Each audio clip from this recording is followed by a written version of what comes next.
여러분 안녕하십니까? 박용진TV 탄핵 특집방송 드디어 뜨거운 5시가 시작되었습니다. 매일 오후 5시에 여러분 평일날 오후 5시에 찾아뵙게 되니까 기억해 주시고요. 오늘도 김준일 시사평론가와 함께 탄핵 국면에서의 여러 정치적 흐름에 대해서 짚어보도록 하겠습니다. 오늘은 민주당 관련해서 좀 짚어보려고 그러는데요. 김준일 평론가님. 예. 요즘 민주당 이재명 대표의 움직임, 정책적으로도 그 우클릭 논란, 그냥 감수하고 쭉쭉쭉 이렇게 던지고 있고요. 또 당 안팎으로 여러 사람들을 좀 만나면서 보폭들을 자꾸 넓혀요. 움직임 전체적으로 총평을 먼저 좀 해주십시오. 이재명 대표가 권력 의지가 정말 강하구나 라는 거를 한날에 원래도 뭐 강한 거는 알고 있었으나 정말 강하구나, 이번을 정말 놓치면 안 되는 기회라고 생각을 하고 있구나 라는 거고, 뭐가 됐든 지금 이재명 대표의 어떤 정체성이 계속 바뀌어왔잖아요, 사실은. 네. 그 바뀌어오는 과정에 대해서 본인이 정당성을 좀 부여하려고 하는구나, 그 생각이 많이 들었어요. 그래서 뭐 좀 더 뒤에 얘기하겠지만은 이거에 대해서는 여러 논쟁점이 있는데, 좀 제가 다른 걸 떠나서 이거의 옳다 그르다를 떠나가지고 지금 시점에 이렇게 하는 게 나쁘진 않겠다, 이재명한테. 왜 그러냐면은 지금 이재명 대표가 이렇게 뭐 중도보수 정당이다 뭐 이런 얘기를 하지 않으면은 가장 이재명 대표한테 얘기가 많이 나올 거는 공직선거법 2심 4번 리스크 얘기가 가장 많이 나올 거예요. 근데 이거를 던짐으로 인해서 본인이 주도하는 방식으로 이거를 지금 이끌어가고 있다. 굉장히 영리한, 뭐 똑똑한 방식이다라는 생각은 듭니다. 그 이제 뭐 이슈를 본인한테 유리하거나 불리한 이슈를 감추고 유리한 이슈를 좀 만들려고 하는 면에서의 이제 주목을 하셨는데, 저도 좀 비슷하지만 좀 결이 다른 걸 봤어요. 뭐냐면 예를 들면 대표적으로 민주당은 진보정당 아니다, 중도 보수 정당이다. 그래가지고 당내에서 발칵 난리가 났어요. 비명 발칵, 특히 비명들 쫙, 김부겸, 뭐 김경수 이분들 막 우리의 정체성을 버리느냐, 그리고 또 뭐 초일에 역시도 성명서도 내고 이렇게 움직였어요. 그 제가 유심히 보고 있는 건 크게 뭐 손해 보지 않을 이슈를 던져. 근데 바깥에서의 논란보다는 민주당 내부에서 막 시끄러워. 근데 이게 민주당 내부에서 시끄럽다고 해서 이재명 대표의 민주당 내의 어떤 그 단단한 지지가 흔들리거나 이러지 않아요. 근데 이게 뭐냐면 밖에서 볼 때는 야, 민주당이 정말 변하려고 그러나 보다. 막자지껄하게 하는 거 보니까 이재명 대표가 진심인가 보다, 이렇게 하려고 그러는 게 저렇게 반대를 무릅쓰고 하네. 이런 어떤 그 분위기를 만들어 내더라고요. 그래서 야, 당내 논란을 이렇게 일으켜서 그거를 추진력을 삼네.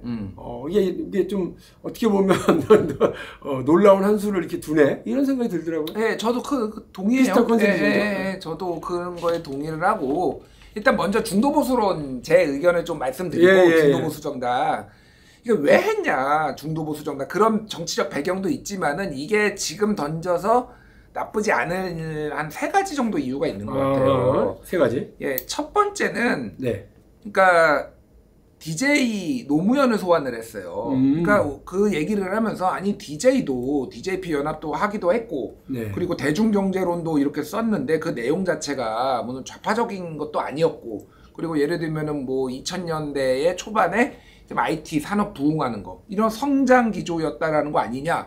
노무현도 이제 한미 FTA 추진했고 이게 나라의 국익이 됐잖아. 그러니까 원래 우리는, 나는 지금 회복과 성장을 얘기했는데 이게 지금 우클릭이냐 이런 비판하고 오락가락한다라고 얘기하지만, 나는 우리 정당의 그동안의 전통을 따른 거야 라는 거를 이제 강조하는 거죠. 그러니까 오락가락에 대한 비판, 첫 번째. 두 번째는 이제 국힘, 너희 이제 더 이상 보수정당 아니잖아. 너희 구구정당이잖아. 그러니까 우리가 합리적인 보수까지 내가 다 품어줄게. 니들이 거기 있으니까 그래. 이런 얘기를 이제 했던 거가 요게 두 번째. 나름 외연 확장. 외연 확장. 이거 이제 세 번째가 저는 좀 중요한데, 이게 사실은 민주당의 딜레마가 항상 그랬지만은, 왼쪽으로 가면은 오른쪽이 허전하고, 오른쪽으로 가면은 왼쪽이 허전하고 그랬잖아요. 그런데 지금 왼쪽을 원래 담당했던 게 전통적으로 진짜 진보 정당이라고 불렸던 게 이제 민주노동당부터 해가지고 정의당까지 이어졌잖아요. 뭐 통진당까지 해서 이제 정의당까지 이어졌잖아요. 사실상 여기가 몰락했어요. 그러니까. 없죠. 그러니까 원내 정당이 아니고, 그러다 보니까 내가 오른쪽으로 가더라도 그러면 이 사람들이 국민의힘 내란정당을 찍을 건 아니잖아 라는 어떤 자신감이 생긴 것 같아. 게다가 조국 대표가 만약에 나왔으면은 사람들한테 어떤 인식선상으로 물어보면은 조국 혁신당이 좀 더 왼쪽에 있다라고 생각을 해요 실제. 예. 뭐 조금씩 다르긴 하지만 그런데 조국 대표도 이제 지금 출마를 못하게 어렵죠. 됐고, 그러니까 지금 상황은 내가 오른쪽으로 가도 손해볼 게 전혀 없다라는 어떤 정무적 판단 요거까지 있고, 또 하나 여기에서 하나만 더 말씀드리면은 민주당 지지자들이 늙었어요. 네. 예. 전통적으로 2000년대 초반은 그때 민주당 지지자들 분석해보면은 20대, 30대가 상당히 큰 폭이었거든요. 네.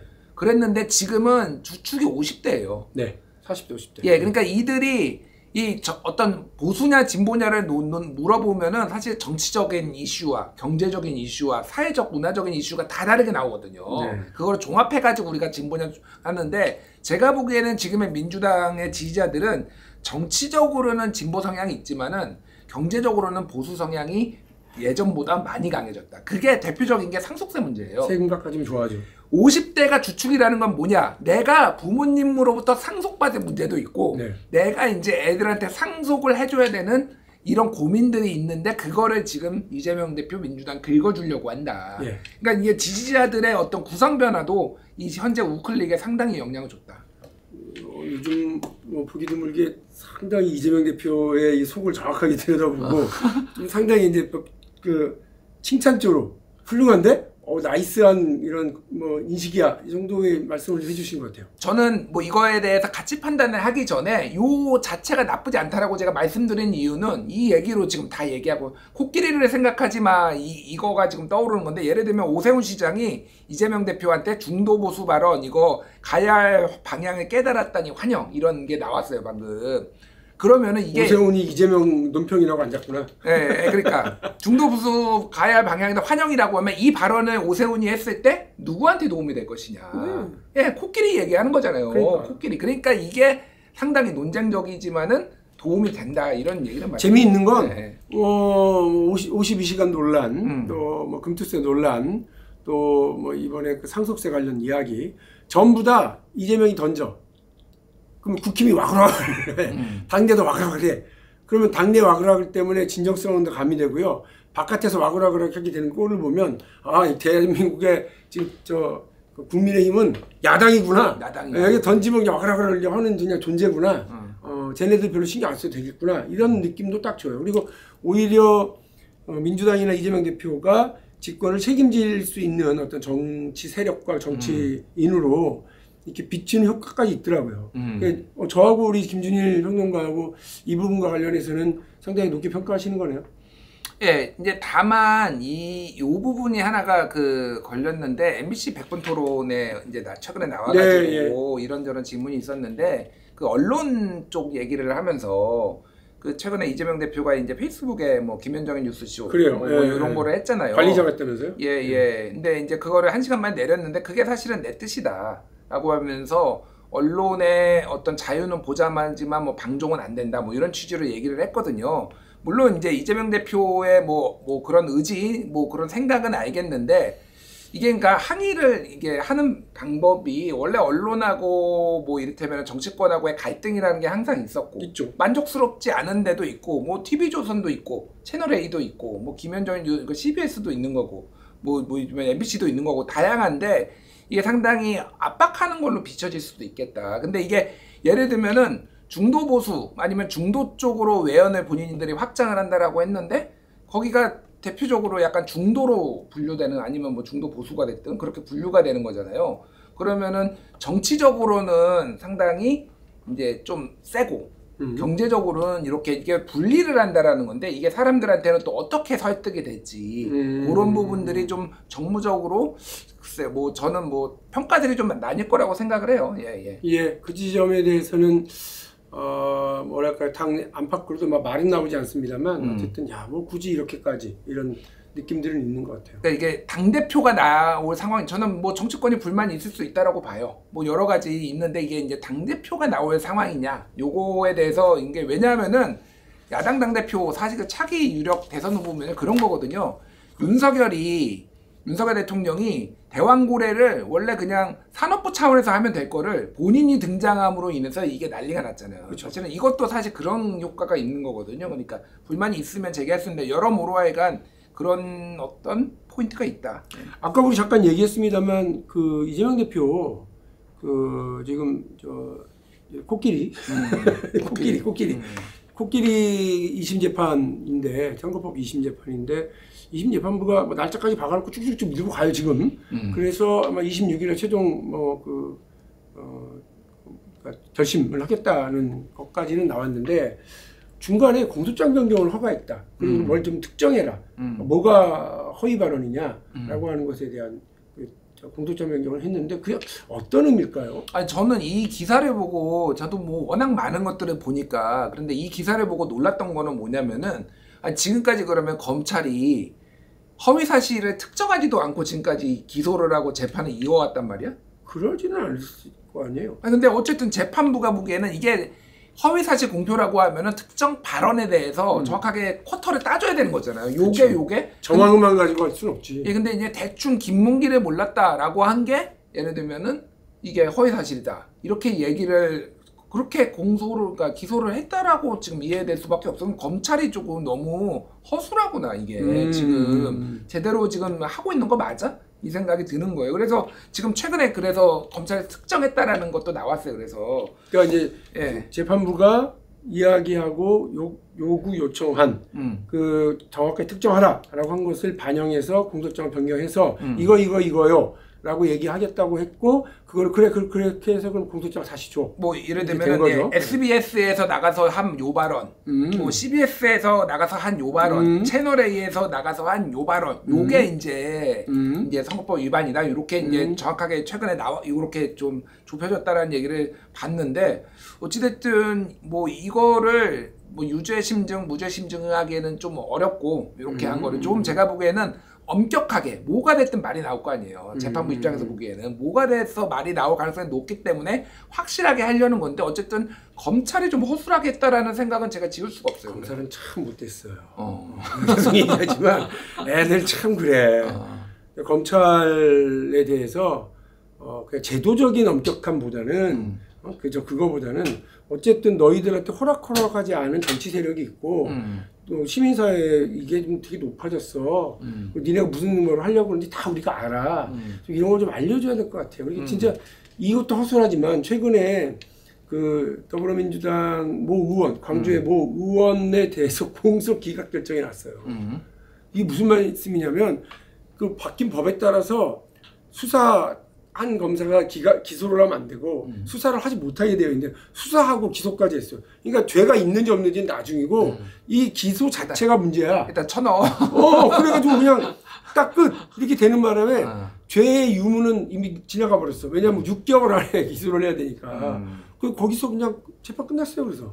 그러니까 근데 해당 의원은 천만다행 이렇게 생각하겠지만 와 진짜 황당하잖아요. 법도 제대로 모르고 막 기소해버리는 이런 참 일제시대에는 이런 일 안 했다고 그러더라고요. 일제시대 저 춘천지검장 말씀했다 일제시대는 이러지 않았어요. 검사들. 일제검사가 좀 더 낫나요? 그렇게 얘기하면 큰일 나고.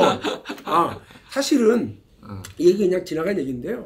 우리 박열 그 열사에 대한 영화도 있잖아요. 영화가 나왔잖아요. 그 영화에 보면 박열과 그 애인 일본인 그 애인이 동지가 계속해서 그 검사를 통해서 자기들의 이야기를 해요. 맞아요. 그러니까 일본은 아마 이제 자기들이 근대기에 인권국가, 법치국가 이걸 하기 위해서 그 인권을 탄압하고 백성을 못 살게 구는 건 경찰, 그리고 그 위에서 인권을 담당하는 건 검사, 검찰 이렇게 이제 역할을 나눴고 그걸 제일 보여주고 싶었던 게 세기의 사건이었던 안중근 의사 사건이었기 때문에. 따박따박 다 그거를 절차를 쫙 지키고 진술을 다 보장하고 이렇게 하는 과정 그다음에 공소장에 다 나오고 재판 기록으로 다 나와 있어. 그래서 우리가 오히려 역으로 안중근 의사가 진짜 훌륭한 사람이구나 라고 하는 걸 다 알 수 있었고 전 세계에 안중근이 나는 군인으로 대한제국의 군인으로 이 거사를 했고 나는 군인으로 죽겠다라고 하는 거를 명확하게 밝혔고 심지어 그 어머니조차도 야 됐다 1심 받았으면 됐고 항소 같은 거 하지 말고 깨끗하게 죽어라. 이런 대한민국의 엄마들 대한민국의 어머니와 대한민국 우리 조상들의 이 결연함을 보여주는 그 과정으로 활용됐거든요. 듣다 보니까 일제검사가 낫다로 들리네요. 일제히 이런 경우는 예, 부인을 하도록 하겠습니다. 예. 아니 근데 제가 그래요. 궁금한 게 굉장히 있는데 이거는 꼭 물어봐요. 이재명 대표가 만나자고 연락 왔다면서요, 의원님? 네, 뭐 언제 보세요? 언제 보냐고요? 지난 15일 날 전화가 와서 예. 토요일 날인데 전화가 와서 보자고 그래서 일단 저는 좀 늦게 보자. 마음의 준비를 좀 해야 되겠다. 근데 이제 실무적으로 이렇게 의원들이 오고 가다가 좀 빨리 보게 됐어요. 그래서 이제 21일 날 이제 보게 됐는데 이제 우리가 녹화한 이날로 보면 내일이죠. 내일이 있고요. 네. 궁금하다. 무슨 얘기가 나오나요? 이게 약간의 조율은 그래도 아니요, 서로 그런 조율을 안 하고 아직 식당 정확하게 안 알려줘서. 식당은 중국집이나 청국장집 요게 맛있다고 이미 소문이 확 났어요. 네, 이제 봐야 되는데 제 생각은 일단 뭐 그 두 가지 정도입니다. 하나는 국민들께서 좀 불안해하시잖아요. 지금 뭐 다시 이러다가 우왕좌왕하다가 계엄 추종 세력, 내란 추종 세력들이 재집권하려는 길이 열리는 건 어떡하지? 겁이 나죠. 그리고 걱정을 많이 하시는데 거기에 대해서 우리 민주당이 할 수 있는 일을 정확하게 해야 되겠다. 그래서 제가 할 수 있는 일, 또 이재명 대표가 할 수 있는 일이 있을 거다. 그래서 우리 힘을 모으고 또 달라져야 되는 건 달라져야 되고 이제 그 부분에 대해서 이재명 대표가 할 일 이재명 대표가 준비해서 말씀을 주시겠죠. 근데 저는 저대로. 근데 이제 국민들이 궁금해하는 건 그렇게 당하고도 이렇게 댓글 보니까 그렇게 당하고도 만나냐. 뭐 두 종류예요. 참 박용진이 대인이다. 또 하나는 참 벨도 없다. 그러는데 저는 대의명분 앞에 사사로움은 별로 중요하지 않다 생각해요. 저도 만감이 교차하지만 박용진이 정치를 하는 한 개인적으로 살아가는 사람이 아니면 정치를 하는 한 우리 지지층이 어떤 걸 원하고 있는지 우리 국민들에게 어떤 길을 열어드려야 되는지가 우선이지 계엄을 추종하고 내란을 추종하는 내란 추종 세력들이 재집권을 막고 역진 불가능한 완벽한 승리 이걸 만들기 위해서 우리가 지금 뭐 해야 돼? 여기에 복무해야 된다고 생각합니다. 알겠습니다. 제가 일단은 저거 무슨 말을 해야 돼요? 아니 그게 아니라 먼저 그 얘기부터 제가 일단은 이재명 대표 박용진 후보 만나야 된다. 몇 번 얘기했어. 이 얘기를 여기서 우리 방송에서 우리 방송에서만 한 거 아니에요. 제가 그래요? 다른 데서도 얘기를 했어요. 그러니까 이게 당내 포용이 있으면은 그냥 내가 다 포용하겠다, 비명계도 포용하겠다가 아니라 액션이 있어야 되고 구체적으로 롤까지 있어야 된다. 그러니까 단순히 한번 만나는 걸로 끝나는 것도 안 되고 이런 것들이 있어야 그 어떤 포용에 대한 화합에 대한 진정성을 사람들이 느끼지 않겠나라는 거를 여러 번 얘기했는데 뭐 이재명 대표나 친명 쪽에서 재방송을 받는지 안 받는지는 모르겠으나 하도 여기 여러 군데 나가니까 하나는 걸릴 거야. 하도 많이 나가니까. 그래서 약간의 뿌듯함? 진짜 약간의 뿌듯함. 저로서는 여러 가지 고민이 왔다 갔다 하긴 하는데 아까 말씀드린 게 정답이고 박용진이 가져야 될 자세이고 길이라고 생각을 해요. 그래서 만나서 얘기를 듣고 이재명 대표가 먼저 보자고 그러셨으니까 하실 말씀이 있다고도 했고 그러니까 이야기를 좀 먼저 좀 청해 듣고 저도 그냥 짧은 얘기 간단하진 않겠지만 얘기를 좀 정리를 해서 말씀을 드려야 되겠다. 그래서 오늘 우리 얘기 끝나고 밤에 집에 가서 좀 고민을 좀 해보도록 하겠습니다. 네, 다음번에 방송 때는 제가 한번 물어보도록 하겠습니다. 뒷얘기 언론에 나온 거 말고 뒷얘기 좀 해줘 이렇게. 근데 이제 저뿐만이 아니라 김영수 지사를 만났고요. 그다음에 저 만나고 순서로 치면 김부겸 총리 만나고 그다음에 김동연, 임종석 이렇게 쭉 이어져 갑니다. 그리고 이제 이번 달 안에 그걸 다 마무리하고 3월부터는 좀 대외 확장 행보를 하려고 하겠죠. 근데 이런 이유에는 보면 여론조사에서 계속 왔다 갔다 하니까 그러니까 탄핵 인용해야 된다 훨씬 높고 정권 교체해야 된다고 훨씬 높은데 정당 지지로 보면 그게 뒤집히고 또 이재명 대표에 대한 비호감도라든지 지지하지 않겠다라고 하는 의사가 확실한 분들이 여전히 만만치 않고 이런 부분들을 어떻게 해소나갈 수 있을까에 대한 답을 찾으려고 이렇게 쭉 하지 않겠어요? 네.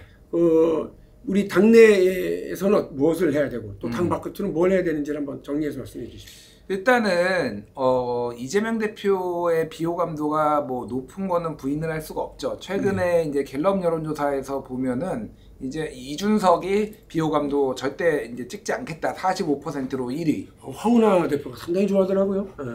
예, 좋아하고 이제 양쪽에서 이게 소수 정당은 양쪽에서 약간 비토를 하는 거니까. 그렇죠. 그리고 이준석 의원의 그런 어떤 발언 스타일 이런 것들이 조금 비호감도를 부르는 게 있잖아요. 그렇죠. 거기다가 당내 분란까지. 그 다음에 2위가 이재명 대표거든요.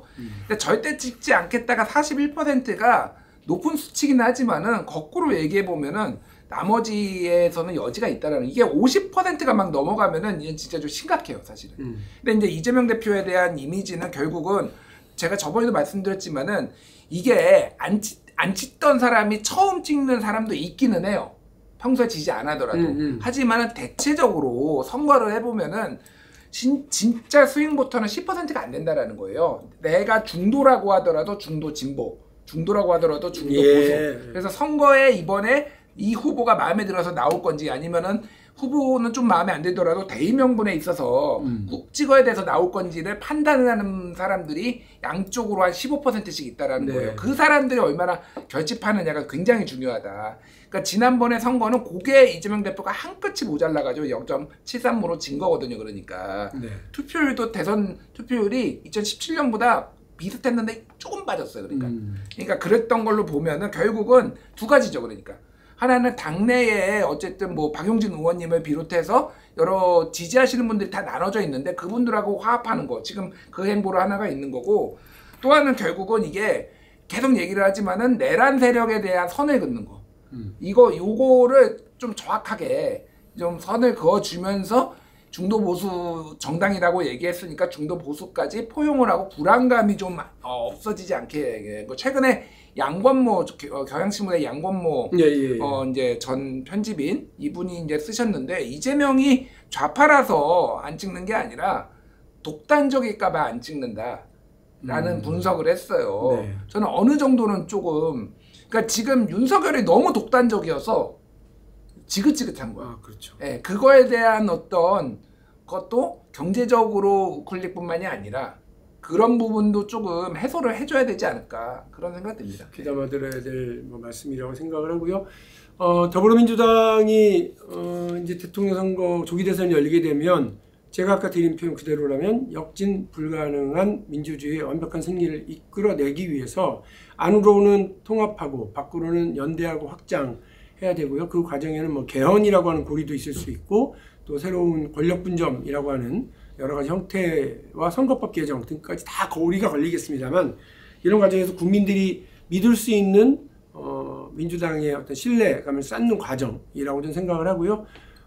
물론 이재명 대표가 지금으로 봐서는 뭐 압도적으로 그 민주당의 후보가 될 가능성이 높겠습니다만, 그럼에도 불구하고 민주정당이니까 절차와 과정을 또 거쳐야 되고 경선 과정이 있겠죠. 이 모든 과정이 국민들이 볼 때 합리적이고 납득 가능하고 그리고 찍어줄만 하고 이렇게 될 수 있기를 기대를 하면서, 오늘 더불어민주당과 이재명 대표의 행보, 탄핵 국면과 조기 대선을 앞둔 이 행보에 대한 분석 말씀을 김준일 평론가와 나눠봤고요. 우리는 다음 오후 5시, 평일 오후 5시 내일 다시 여러분을 찾아뵙도록 하겠습니다.